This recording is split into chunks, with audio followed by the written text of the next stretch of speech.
Добрый день, дорогие друзья! Сегодня мы на обед решили с мужем приготовить гуляш. Гуляш со вкусом детства. Гуляш, в котором мясо тает во рту. Кто помнит, раньше в столовых это было, наверное, одно из первых блюд, которое в первую очередь расходилось. Не знаю, кто как, но я, если заходим в столовую, я всегда брала гуляш на второе. Пленки я все зачищаю, не люблю, когда жуется так. И буду мясо нарезать. Мясо не надо, я не режу никогда мясо крупно. Оно быстрее приготовится. Как хотите режьте, хотите соломочкой, хотите квадратиками режьте. Я тоже порежу так, как у меня получится. Поставила разогреваться сковородку на плиту. Не обращайте внимания на посуду. Хозяйка этого дома всю посуду в основном перетаскала в свою столовую. Мы нашли вот такую вот с мужем, вот такую вот проверенную годами сковородочку в гараже у нее. Будем готовить в этой сковородочке. Наливаем маслица. Думаю, ложки 4 налью, этого будет достаточно. Каждая хозяюшка готовит гуляш по-своему. И в советские времена в столовых тоже готовили по-разному. Бывало, мясо обжаривают, а бывало, просто в бульон уже закладывают. После зажарки в обжарочку закладывают мясо, не обжаривают, наливают или бульончик, или воду. Я буду сегодня обжаривать мясо.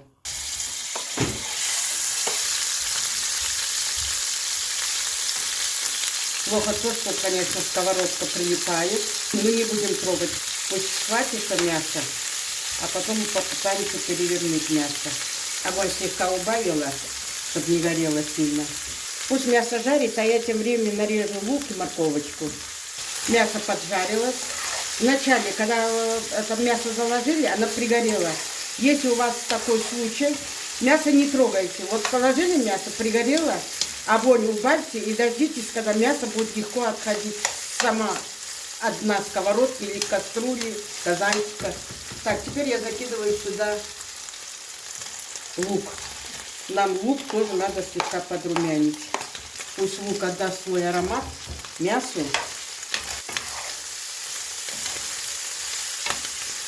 Чтобы мясо было вкуснее и чтобы лук быстрее прожарился, мы добавим сюда немножко соли.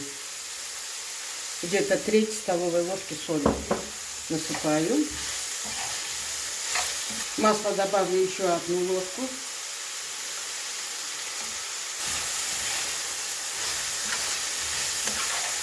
Лук стал прозрачным. Нам этого достаточного. Мы не пережариваем его сильно. Закладываю морковку. И еще у меня тут немножко осталось болгарского перчика, чтобы он не пропал, я тоже его сюда. Он будет и вкусненько будет, и не пропадет у нас. Все обжариваем слегка. Смотрите, что у меня есть. Это нут. Мы с мужем как-то взяли на рынке, уже замочено нут. Хотели плов готовить. А получилось так, что в тот день хозяйка сама готовила плов. И она тоже горох купила. Этот горох у нас не горох, а нут. Благополучно ушел в холодильник. Смотрю, он начинает прорастать. Не пропадать же добру. У нас сегодня будет гуляш нетрадиционный. Вы когда-нибудь пробовали гуляш с нутом? Вот и я не пробовала. А мы сегодня попробуем так приготовить. Я думаю, мы нутом не испортим блюдо. Я думаю, получится, наоборот, очень вкусненько. Наподобие бозбаша. Как-нибудь надо приготовить бозбаш. Очень вкусное блюдо. Овощи наши тоже поджарились. Вот теперь я их отодвигаю немножечко в стороночку, раздвигаю.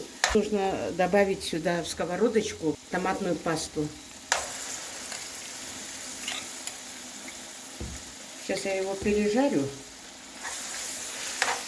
Перекрученный томат очень кислый, поэтому я где-то чайную ложечку сахара добавлю сюда. Томат пережарился, отставляем чуть-чуть в стороночку его. И вот сюда я отправляю 1,5 столовые ложки муки. И мне нужно его пережарить. Так будет вкуснее. Можно просто, конечно, разбавить. Не хотите заморачиваться, не жарьте. Просто разбавьте водички и добавьте. И сюда же чуть-чуть, грамм 10-15 сливочного масла. Так будет вкуснее. Огонь я убавила, чтобы мука не горела. Все, этого достаточно. Теперь заливаю водичку.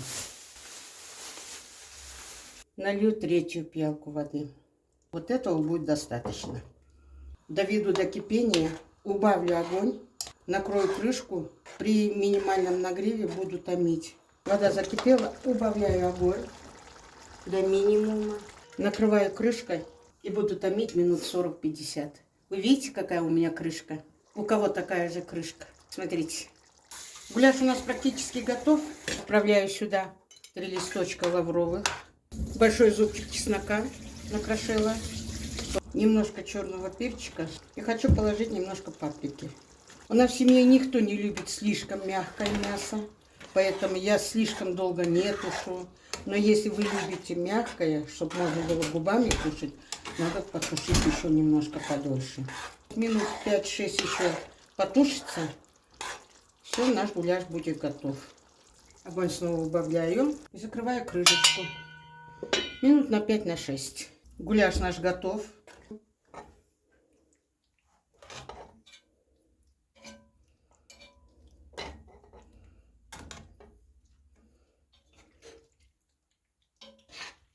Получился вот такой необычный гуляш.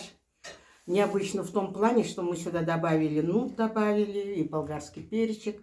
Нет, это не по классике приготовлено, но получилось очень вкусно. Нут отрицательно не сказался на вкусе.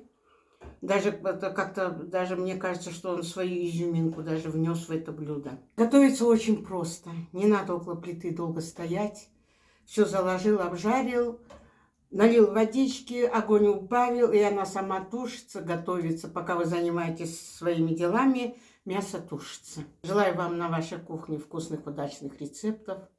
Кушайте вкусненько, готовьте с удовольствием, радуйте своих родных и близких. И будьте здоровы. Всем мира и добра. А я с вами прощаюсь до следующего видео. Пока-пока.